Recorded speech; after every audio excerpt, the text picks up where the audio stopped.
வணக்கம். இன்று தினம் ஒரு கதையில் அடுத்த குட்டி கதையோட உங்களை சந்திக்க வந்துட்டேன். இன்னைக்கு கதையோட தலைப்பு பேசாதிருத்தல். ஒரு குடும்பத்தில் ஒரு அப்பா அம்மாவுக்கு ஒரு ஆண் குழந்தை பிறந்துச்சான். அந்த குழந்தை வந்து எல்லா வேலையும் பண்ணுச்சான். ரொம்ப ஆக்டிவாக துருன்னு இருந்துச்சான். அவங்க வீட்டில் இருக்கிற எல்லா பூனை நாய் பூனை மாடு மாடு எல்லாருக்கூடையும் நல்லா விளாடிச்சான், எல்லாம் பண்ணிச்சான். ஆனால் அந்த குழந்தையால் பேசவே முடியலையாம், பேசவே இல்லையாம். சரி, 1 வயசு ஆச்சான், 2 வயசு ஆச்சான், சரி இதுக்கப்புறம் பேசும் அப்படின்னு நினச்சிட்டு இருந்தாங்களா. 10 வயசு ஆகியும் அந்த குழந்தை பேசவே இல்லையாம். அவங்க அப்பா அம்மா இதை பார்த்து ரொம்ப வருத்தப்பட்டாங்களாம். எங்கன்னா ஆலோசனைக்கு மருத்துவரை பார்க்கலாமா அப்படின்லாம் கூட பேசிகிட்டு இருந்தாங்களாம். ஆனால் பெருசாக எதுவுமே வேலைக்கு ஆகலையாம்.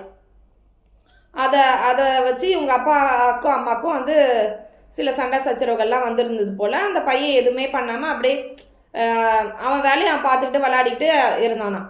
ஒரு நாள் என்னாச்சா, அந்த ஊரில் வந்து தீ பிடிச்சிடுச்சான் ஒரு கூரை வீடு.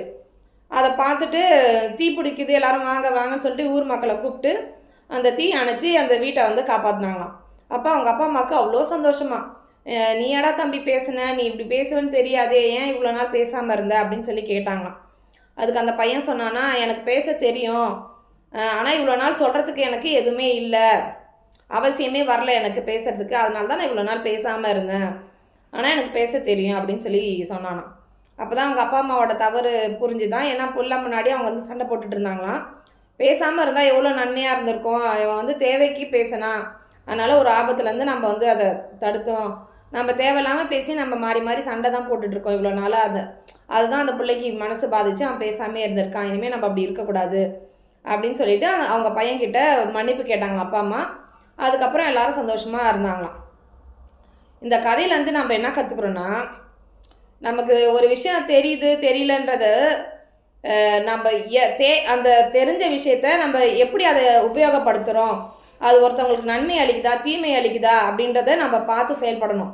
இந்த பையனுக்கு பேச தெரியும் தான், ஏன் பேசாமல் இருந்தானா, அவங்க அப்பா அம்மாவுக்கு ஒரு விஷயத்த புரிய வைக்கிறதுக்காக பேசாமல் இருந்தான். அதுதான் ஒரு தீய செயல் நடக்கிறதுலேருந்து அவனோட பேச்சு அது காப்பாத்துச்சு. அது மாதிரி நமக்கு தெரிஞ்ச ஒரு விஷயம், அது வந்து நம்ம பேச்சோ நம்ம செயலோ ஒருத்தவங்களை புண்படுத்தாமல் அது நல்ல விஷயத்துக்கு பயன்படுதுன்னா அதை வந்து நம்ம செய்யலாம்.